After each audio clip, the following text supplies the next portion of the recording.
String methods and casting. The three string methods we will be looking at in this tutorial are, first one is digit. This method returns true if all the characters are digits, otherwise it returns false. So basically, if you wanted to check for a variable that maybe you received as an input from the user and you wanted to check if all the characters included were all digits, yeah. So you're going to be using this isDigit string method to check if it's all digits. It's going to return a Boolean value of true or false depending on what the result will be. The second string method we're going to be looking at is isAlnum, and as its name suggests, it checks for if all the characters are alphanumeric.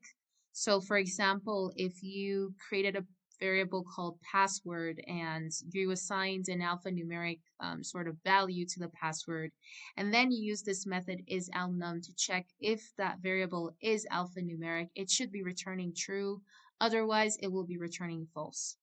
The third string method is called isAlpha, and what this one does is just check if all the characters are alphabets, otherwise it just returns false. So if you put something like alphanumeric as a variable and then you said that variable.alpha.isAlpha, it's going to return false because alphanumeric does not qualify for having all characters as alphabets.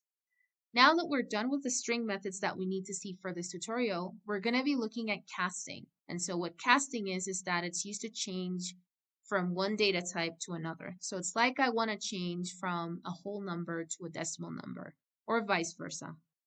So the three casting methods in Python that we're going to be looking at is the int, which basically changes values to an integer. So like from a real number to an integer. So for example, if I had 35.6 and I wanted to make it a whole number, then I would use this int to basically say int, and inside of the brackets I would say 35.6, and it's just going to give me the whole number value. Same thing happens for the float method. It basically changes the value to a float. So if I had a whole number and I wanted to make it look like a decimal number, then I would be using this float casting method. And then finally, str, which is a string. So if I had something like an integer or a number and I wanted to make it as a string variable, then I would use this str casting method, which changes the value to a string. Now here's an example of a code of how we can implement those string methods and casting to be able to see how it works in Python. On line 14, you can see that I'm creating a variable called planet, and I'm assigning a value to that variable called Mars, so the planet equal Mars. And then I'm creating another variable on line 15 called age, and I'm assigning a value to that, which is 14. Then on line 16, I'm creating another variable called password. I'm assigning a value to it, which is NAS 2024 exclamation. Now on line 17, we're basically checking to see if the planet, which means the Mars, is a digit. So obviously it's going to return for me false because there's no numbers in that variable value for planet. So I'm just showing you that you can check isDigit by just checking to see if something does contain numbers or is all numbers. So in this case, it's going to return false for line 17. Line 18 is this a digit as well, so I'm checking for age for you to see the difference. And you notice that one's going to return true because obviously 14, 1, and 4 are digits. So it checks to see that digits are present. If they are, it returns true. Now on line 19, I'm saying, is this password alphanumeric? And the password I've included there obviously is not alphanumeric because it does contain a special character, which is the exclamation. So in this case, it's just going to return for me false. However, if I didn't have the exclamation and I just had NAS 2024 for password on line 16 and I said password does isAlnum, then it will return for me true because it is alphanumeric. It does contain alphabets and numbers. Now from lines 20 to 22, we're using those casting methods just to change from one type of data to another. You can see that on line 20, I'm printing, but I'm using that int data type casting method to be able to convert that real number value that I'm going to be getting when I do 22.14 plus 11.2, converting that real number value into a whole number. And you're going to see it's going to give me a whole number. Line 21, print float 10 minus 8. So instead of just giving me the regular 2, because 10 minus 8 is 2, because I'm using that casting for float, it's just going to give me 2.0. So it's going to add that point there, just because float is for real numbers. And line 22 is str, and then I'm basically putting like a phone number inside of the parentheses for str, and it's just casting that number from like just bunch of numbers into an actual string value. So this casting method for string would be very useful if you wanted to store like long number values. Now, if you run that code, you can see at the bottom right here, it's giving me the first response is false because, again, like I said, planet contains values of letters and does not have numbers, so it's going to return false. The second one, again, for age, it will return true because that contains numbers 1 and 4. And then the third one for password, it will return false because NAS 2024 exclamation is not alphanumeric since it has a special character, which is the exclamation. And then you can see on line 20, I'm getting 33 instead of an actual number that's with decimal. That's because I'm using that int casting method that basically just returns, instead of giving me a real number result, it gives me a whole number result. And then finally, you can see that on line 21, as I said, 10 minus 8, instead of just the regular 2, it is 2.0 because we're using that float casting method, which is getting integer to decimal, so integer to float. And finally, that number value, or those numbers that we wrote inside of the parentheses of the str or string data type casting method, you can see it's just printing out as it is. You don't really tell the difference, but it is storing it as a string, not as a number now. So that's just an example of how some of these string methods and casting methods work in Python programming language. Everyone should know how to program a computer because it teaches you how to think. Now let's look at math arithmetic operators. The math operators we're going to be reviewing for this tutorial that we're going to need when designing our programming scenarios or when designing the programs for the scenarios we're going to be given are: the first one is addition, as straightforward as it is. It's just a plus sign. So when you use the plus sign in Python programming language or any programming language for that matter, it just means adding. When you use the hyphen or the subtraction sign, it just means subtracting. When you use that slash sign, it just means division. So it basically returns that quotient value. And then when you use multiplication, if you want to multiply numbers, you have to use asterisks. So it's not like an X or something, but it's asterisks that you have to use that indicates multiplication. And when you want to do something of exponentiation, you're going to use two asterisk signs to find the exponent value of a number. So these are the basic math operators that we're going to be reviewing for this tutorial video. Now, the math functions that we also need to review for this tutorial video include math.sign, which is pretty straightforward. Just like you know in math, it is used to return the sign of a number. Math.cos, which is used to return the cosine of a number. Math.tan, which is used to return the tangent of a number. And math.radians, which basically just converts a degree value into radians. And you're going to see something different about programming and math here with the use of these math functions or trigonometric ratio values, is that when you want to find the sine of an angle, you can't just say math.sine and it returns to you the correct thing. You have to say math.sine, but inside of the parentheses of the math.sine, you're going to say math.radians, and inside the parentheses of the radians, you're going to put that angle. So that's why it says it converts a degree into radians. You got to get it with radians. It just gives a more accurate value, I would say, which is why it's in this way. When you're coding, this is how you have to do it to get like the actual sine value of an angle. So yeah, it gives you an accurate value. So you can't just say math.sine 45 and expect to get the sine value of a 45-degree angle or a 60-degree angle. You have to say math.sine, and then in parentheses you say math.radians, and then in parentheses of the radians you put that angle. Same thing goes for the cosine and tangent. That's basically how you use them to get the actual value of the angle. So you're getting that radian value. And then we have round, which is very straightforward. It's basically used to round a number to a certain amount of decimal places. So instead of getting like a really long digit decimal value, you want to like round it to 2 decimal places or 3. The most appropriate math function to use would be the round. Now here's a code of how math operators and math functions are used.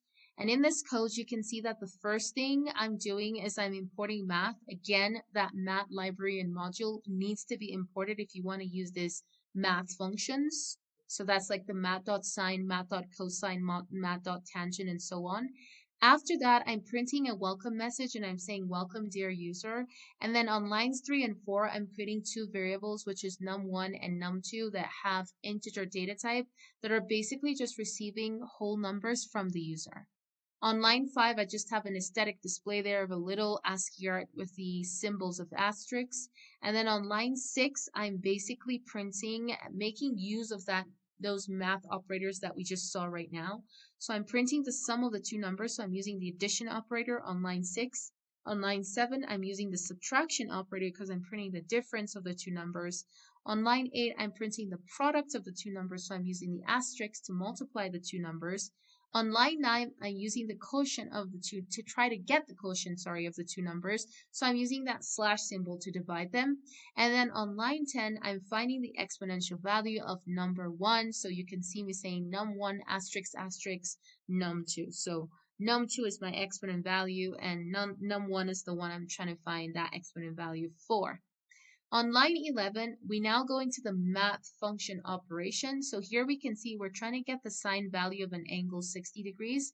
And you can see that I'm using math.sine, obviously, to get the sine value. But inside of the parentheses, as I've mentioned, you still have to put that math.radians. And then inside of that parentheses, you put the angle that you're trying to find that value for. On line 13, it is the same thing. We just did it for math.cos. And then on line 14 is for tangent, so we did it math.tan. And then line 15 is just basically showing you how that round math function works, or math method works, which is just to round the number, whether up or down, to 2 decimal places in this case. If I change that to something else inside of the round parenthesis, then I'm just going to get it to that amount of decimal places. Now, once this code is run, you can see the output at the bottom right side here, where the quotient of the two numbers is 11.5. And then here we can see the first, it doesn't show the part of the addition of the first numbers and the subtraction, but we can see the quotient value of the two numbers, which is starts from where it's dividing them.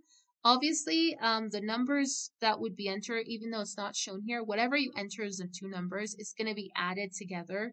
Then they're going to be subtracted, and then they're going to be multiplied and then divided, of course.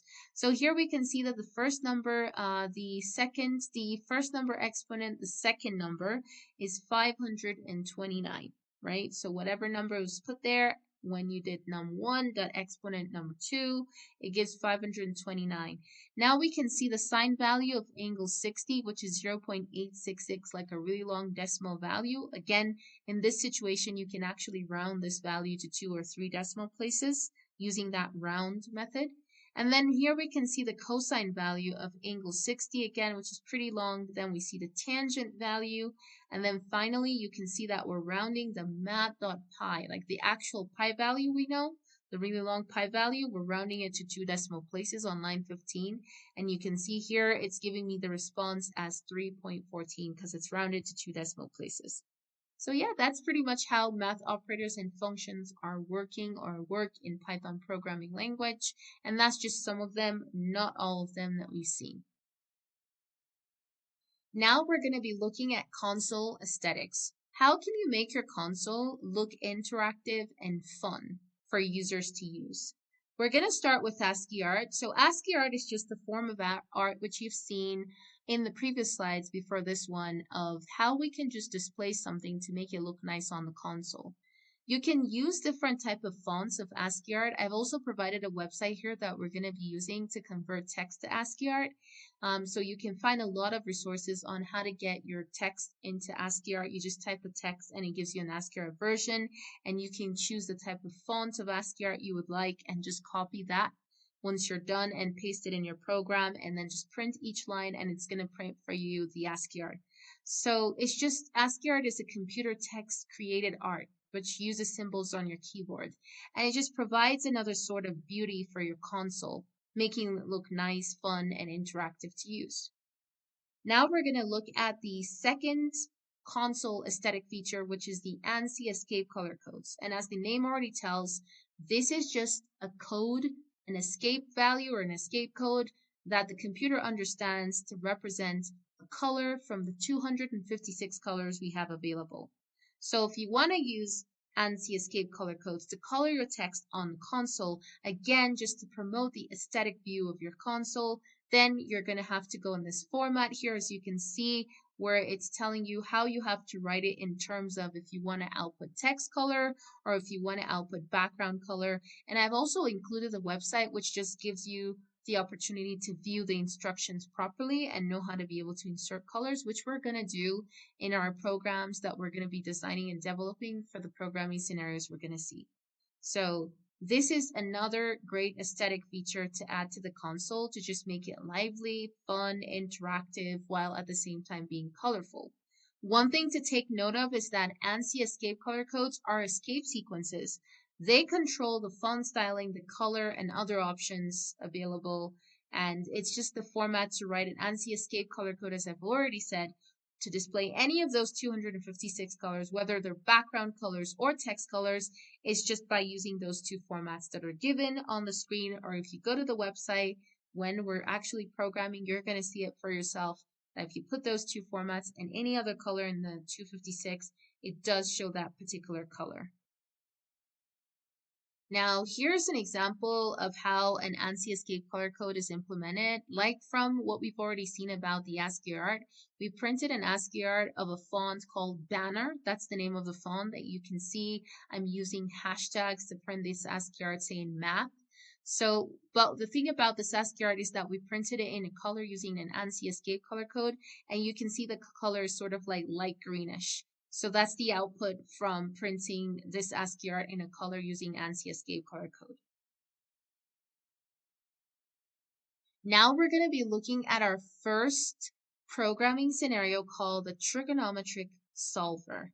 This scenario is based on combining two different subjects, which is programming and mathematics. We will control the horizontal. We will control the vertical.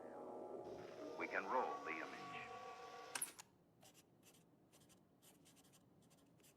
That's not the way you're supposed to do it, Dad. They want us to do it this I don't know that way. Why would they change math? Math is math. okay, Math Dad. is math. I'll just wait for Mom to get back. What? Well, she won't understand it any better than I do.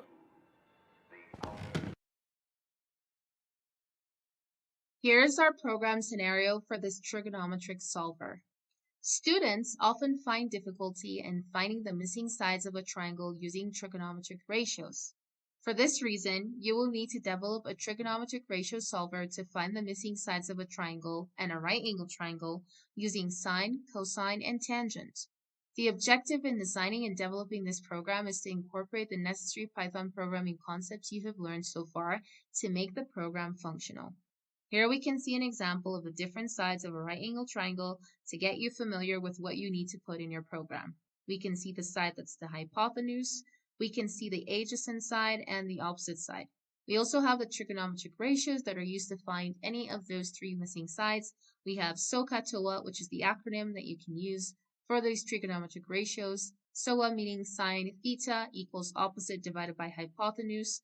Ka, which cos is meaning cos equals to adjacent divided by hypotenuse, and toa, which is for tangent theta equals to opposite divided by adjacent. So we're going to get started on creating this program and making it look fun and interactive.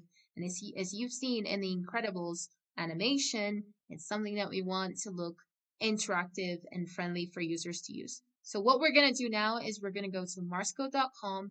If you have an account, you would need to create a new program file, which we're going to do together, and selecting the template as Python. And if you don't have a MarsCode.com account, then you can easily sign up and we get working into creating this program for the scenario.